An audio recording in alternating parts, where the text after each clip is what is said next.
O programa a seguir tem classificação indicativa livre.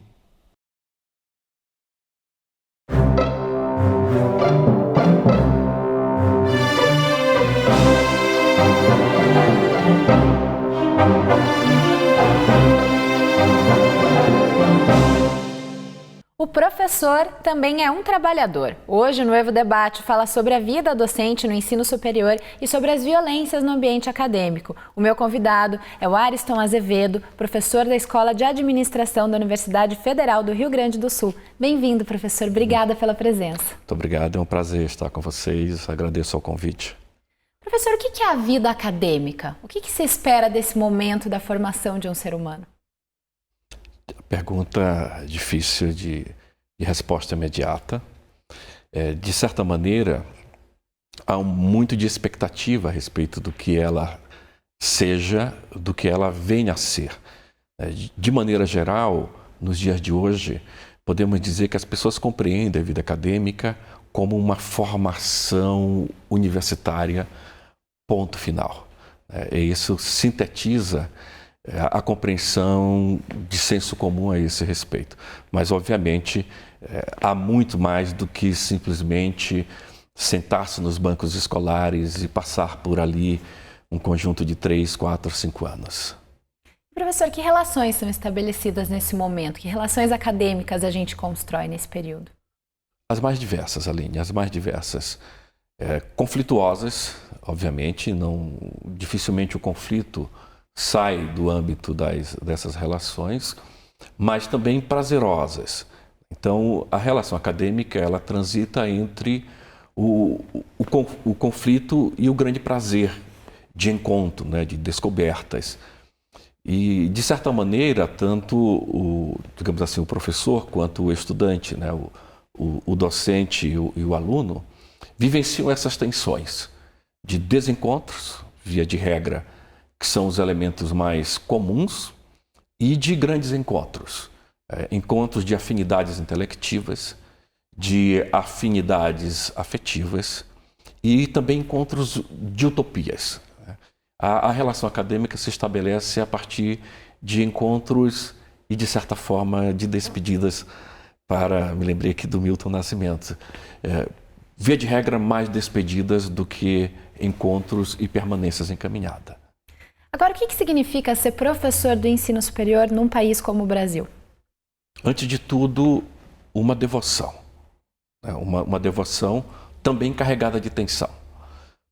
Haja vista que nós, no exercício da nossa atividade docente, via de regra nos deparamos com grande dificuldade dentro do que nós consideramos ser ou dentro do que está sendo posto o trabalho do professor docente nas universidades brasileiras, com mais agravante, obviamente, dentro das instituições privadas. Há que se dizer este fato. Se, de certa maneira, as instituições privadas conseguem prover algumas melhores condições materiais, por outro lado, elas pecam em certas condições, em especial no que diz respeito à liberdade de cátedra, a liberdade docente, mais castrada, digamos assim, nas instituições privadas, menos castrada nas instituições públicas, em razão do modo como elas operam. Nós temos um ambiente bem mais, via de regra, aberto à democracia dentro das instituições públicas e um ambiente inverso dentro das instituições privadas, né?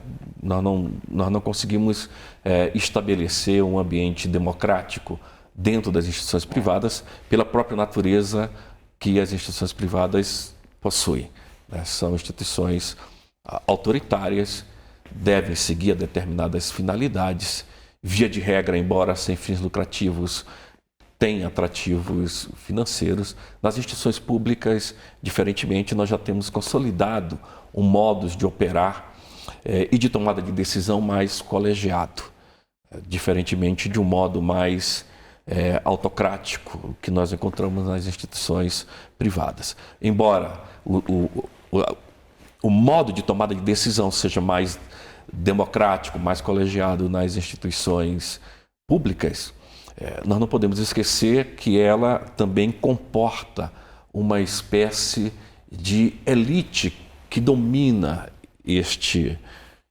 ambiente. Então, ou seja a elite intelectual, ou seja a elite econômica que esteja ali dentro. Então, ela também não é um ponto de harmonia, digamos assim. O professor falou um pouco sobre a diferença, né, entre instituições públicas e privadas de ensino. Correto. Nas instituições privadas de ensino superior, a gente tem muito uma relação fornecedor-cliente em detrimento de uma relação professor-aluno. Como que o professor enxerga essa relação mercantil, mercadológica, e como que ela interfere nas relações acadêmicas? Eu diria que essa condição não está exclusivamente fechada às instituições privadas. Eu tenho observado, e não é uma observação apenas direta, né? É uma observação que vem a partir da conversa com outros colegas, que mesmo nas instituições públicas, esta condição, esta pressuposição de que a relação educativa se transformou numa relação de cliente e fornecedor, ela está também transpassando as instituições públicas. Veja, por exemplo, que no caso das instituições públicas, as próprias ouvidorias têm sido convertidas em uma espécie de 0800 ou disque reclamações. Já não se trata mais da temática do termo ouvidoria como funcionava anteriormente. Ela é um 0800, onde os alunos vão lá e protocolam as suas reclamações como se clientes efetivamente fossem. Obviamente que as implicações de uma relação cliente-fornecedor, em substituição ao que historicamente sempre foi a relação educativa entre docente e estudante, isso leva a um nivelamento rasteiro de todos os elementos que perpassam esta relação. Perdem ambos, no meu entendimento. Perde o professor, perde o estudante. E, na síntese, perde todo o sistema educativo. Agora, professor, uma questão interessante que aparece nesse momento em que as universidades privadas, as instituições privadas ganham espaço, é essa venda, entre aspas, do ensino superior como sendo um preparo para o mercado de trabalho. De que maneira que vender, entre aspas, né, o ensino superior dessa forma acaba afetando toda a construção dessa formação superior? Esse é o problema que nós temos enfrentado. De fato, a ideia de ensino superior no Brasil tem se convertido a nada mais do que a profissionalização para o mercado. Essa é a grande ideia. Eu diria assim, que de superior não há nada, né? Os bancos escolares das universidades têm se transformado em um espaço de oferta de ferramentaria, né, para onde os estudantes se dirigem, esperam que suas ferramentas lhes sejam apresentadas, para que assim eles possam, de modo ansioso, como sempre são, operacionalizá-la. Quais são as implicações disso? Né? Que, enquanto um operacionalizador de ferramenta, ele deixa de questionar certos elementos fundamentais. Ele deixa de questionar, por exemplo, a respeito da ciência, ele deixa de pensar e questionar a respeito da própria tecnologia. E quando muitas suas reflexões pairam no plano da técnica. Então, obviamente, ao desconsiderar esses elementos, esses distintos níveis em que o conhecimento se apresenta e se processa, ou seja, no plano da ciência, no plano da tecnologia, no plano da técnica, mas descendo um pouco mais no plano da operacionalização dessa técnica, da ferramenta, o estudante não ascende do ponto de vista de sua reflexão a elementos onde pairam os pressupostos que instruem todos os elementos ferramentais. Então, eles desconhecem de que maneira toda essa ferramenta está sendo apta ou foi preparada para que finalidade, as distinções para onde elas servem, para onde elas não servem. Então, por exemplo, na universidade onde eu trabalho, nós temos um curso de administração, nos termos convencionais, e temos um curso de administração pública. Então, quando um estudante vai cursar uma disciplina como planejamento estratégico, por exemplo, não faz muito sentido para ele quando lhe é apresentada determinada ferramenta de planejamento estratégico, cuja finalidade seja exclusivamente voltada à área privada, onde eu faço um mapeamento de concorrências, onde eu vejo ali numa relação de competição. E, por outro lado, também nós não temos pessoas desenvolvendo competências para nós pensarmos, por exemplo, planejamentos estratégicos para as áreas públicas. Então, ocorrem de modos impensados, no apego a técnicas, ferramentas, transplantações que ferem as finalidades específicas de determinados setores do conhecimento. Então, de modo geral, eu tenho que lhe dizer que essa ansiedade dessa preparação, dessa profissionalização, tem levado o ensino superior a um plano muito baixo, muito pequeno, em termos do que pode exigir do estudante, de onde pode levá-lo, situando, por exigência do estudante e por oferta das universidades, situando-os em um nível baixíssimo de abstração. No Evo Debate faz o intervalo e já voltamos.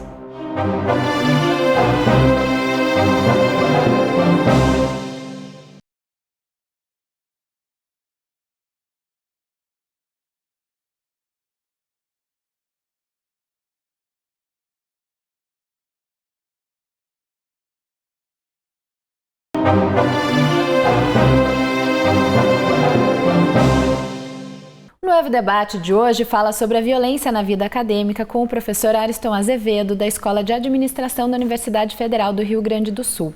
Professor, no bloco anterior nós falamos um pouco sobre como que essa venda, né, do ensino superior como um produto a ser consumido afeta a vida do estudante. Mas nós vemos hoje também que o ensino superior também é vendido com a ideia do professor do mercado, o professor que trabalha. Como que isso afeta na outra ponta a vida do docente?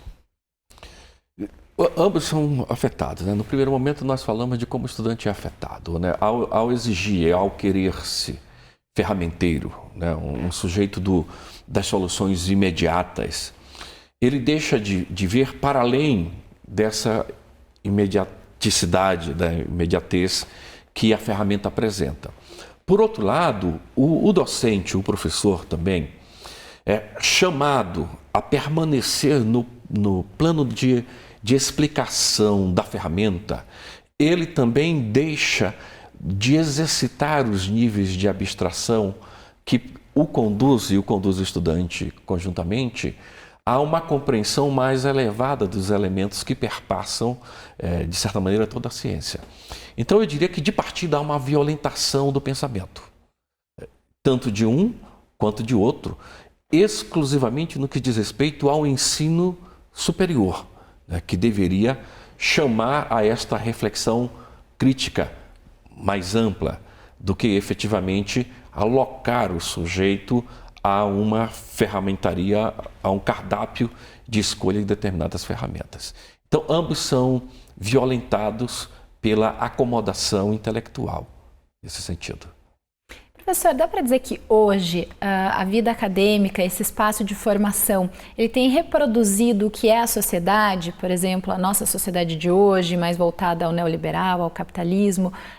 A vida acadêmica tem reproduzido essa realidade ou não? Certamente porque a universidade, de modo genérico, e a academia, de um modo muito restrito, não são coisas cindidas dessa operacionalização social, da operacionalização da sociedade. O que nós observamos é que, de certa forma, nós vivemos em uma sociedade da produção, né? Digamos até numa sociedade da produção em termos de produtivismo e além. Não que a produção seja um elemento negativo, pelo contrário. Como nós, de certa forma, já deixamos transparecer ao longo da nossa conversa, nós não podemos não é possível fazer ciência sem produzir. Essa é uma exigência. Para fazer ciência, há que se produzir, há que se escrever, há que se pensar, há que se ler, há que se discutir. O problema é quando você vai além desta produção e joga toda a ciência o que nós estamos chamando do fenômeno do produtivismo, né, que de fato tem corrompido as relações acadêmicas. E é este produtivismo que tem, digamos assim, enquanto um fenômeno que se apodera da relação educativa, que se apodera da relação estudante-professor, este produtivismo tem reduzido todo o escopo do que seja educar contemporaneamente em nível superior, particularmente do que seja educação em termos de pós-graduação estrito sensu, educação de mestres, educação de doutores. Então, nós já não temos, por exemplo, temos perdido que tanto o mestrado quanto o doutorado tem também como preocupação a formação de docentes. Essas coisas passam ao largo de uma discussão. Então, ao você afirmar que a pós-graduação está restrita à formação de pesquisador, a docência foi afastada completamente.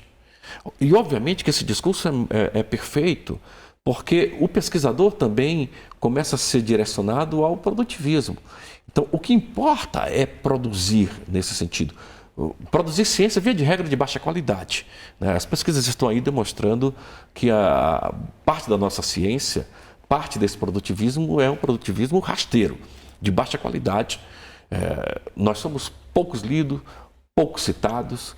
Obviamente que aí há uma hegemonia da ciência estrangeira, né? Nós também temos nos tornado subservientes em termos de todo esse processo de nos servirmos da ciência estrangeira, mas eu quero me ater a esse aspecto, que nós estamos abandonando a formação docente na pós-graduação no Brasil. Forma-se pesquisador. O que importa é que ele pesquise, produza, seja um produtor e efetivamente não um docente. Essa é uma lacuna grave no meu entendimento. Bom, professor, nesse contexto, o professor também é cobrado, como bem você colocou, para produzir mais, né? Essa produção científica em larga escala e também a docência em sala de aula. De que maneira que essa cobrança em vários níveis começa a afetar a saúde desse docente e se torna também uma forma de violência contra ele no ambiente de trabalho? Pois então, aqui nós entramos no cerne da questão da violência a qual diz respeito a nossa conversa. Via de regra, no meu entendimento, a relação educativa, ela se põe em um liame muito específico que diz respeito à ideia de autoridade e à ideia de liberdade. Educar e ser educado é um ato de concessão. Eu concedo a liberdade que tenho àquele que irá me educar ou me conduzir no caminho da educação da autoeducação. Neste momento, eu cedo a autoridade de quem educa. Isso numa relação de mão dupla, né? Numa relação de mão dupla.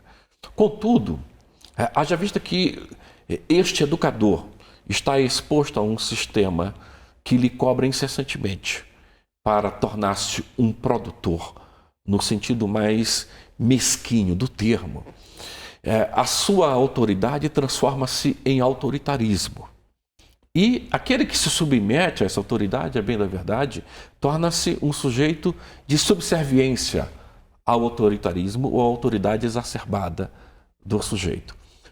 De modo tão natural, né, que esta subserviência se processa, de tal maneira que este produtor em pequena escala tem sido chamado por alguns de escravo da produção científica.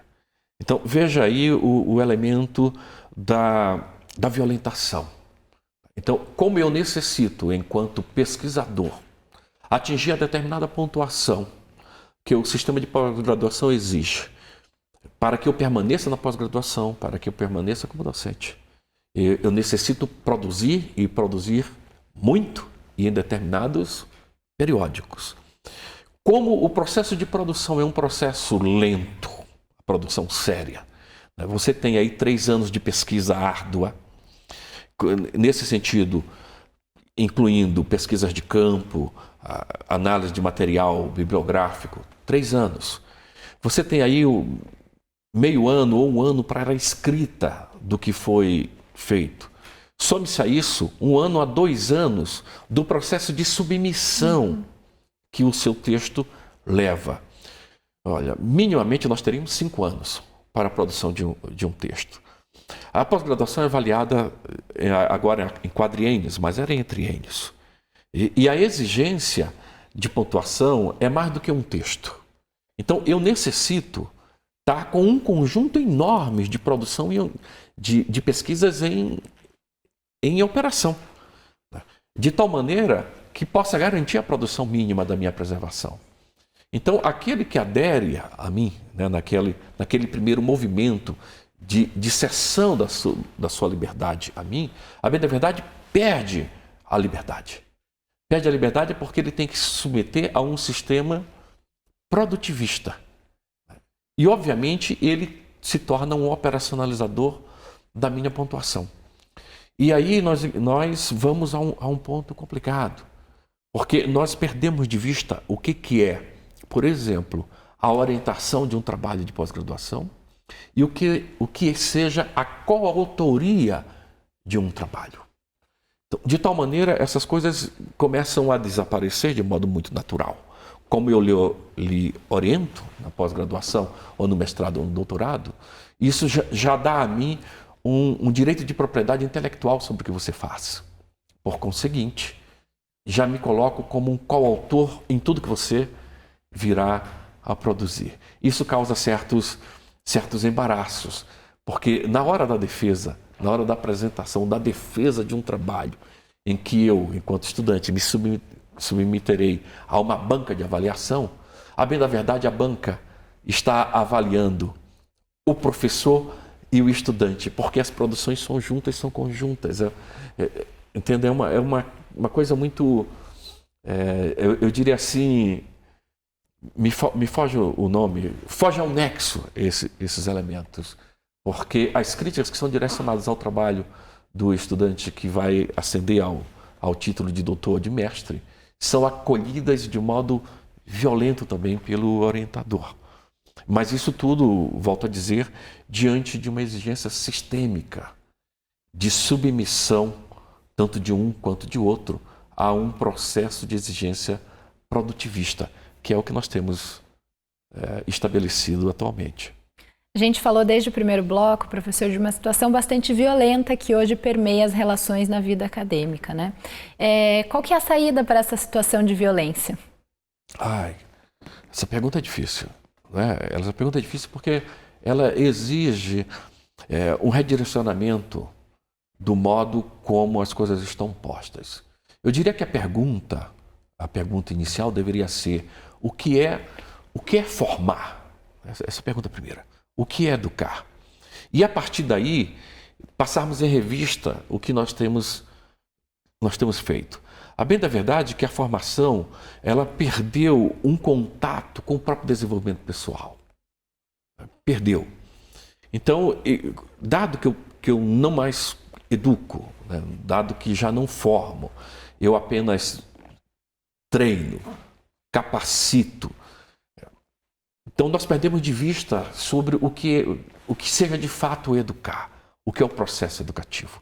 E essas questões têm se tornado de menos importância no contexto atual, no ensino superior.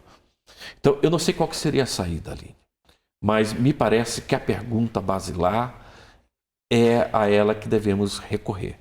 O que é educar? Seria por aí, digamos assim, o começo da solução. E agora, professor, essa solução também passa pelo indivíduo, né? Passa pelo professor que, de repente, não aceite a situação posta e também pelo aluno que exija mais desse docente. Também é possível esse trabalho de formiguinha? Sim, é perfeitamente possível que no exercício diário da sua atividade docente, você lance questionamentos, você apresente o sistema com as suas efetivas facetas, que você questione.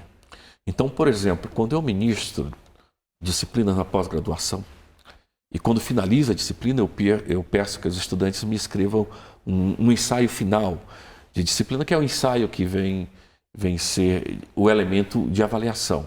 Alguns dos estudantes já chegam até mim e dizem: professor, vamos produzir conjuntamente um texto a partir deste ensaio.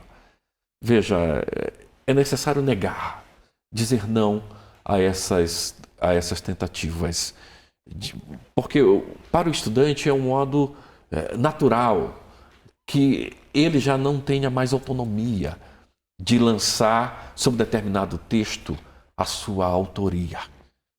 O sistema o leva efetivamente a ver-se nessa situação, como um sujeito incapaz de apresentar ideias próprias. Professor, foi um prazer conversar com o senhor. Obrigada pela presença no Nuevo. Eu que agradeço a oportunidade. Muito obrigada. Você encontra mais informações sobre o assunto que discutimos hoje no site nuevo.org.br. O Nuevo Debate é uma parceria entre a UFPR-TV e os programas de pós-graduação em Tecnologia e em Administração da Universidade Tecnológica Federal do Paraná. A programação completa da UFPR-TV está disponível no nosso site tv.ufpr.br. E se você gosta de conteúdo educativo, cultural e de ter informações sobre assuntos atuais de forma profunda e contextualizada, curta a nossa TV no Facebook e assine o nosso canal do YouTube. Obrigada pela audiência e até a próxima.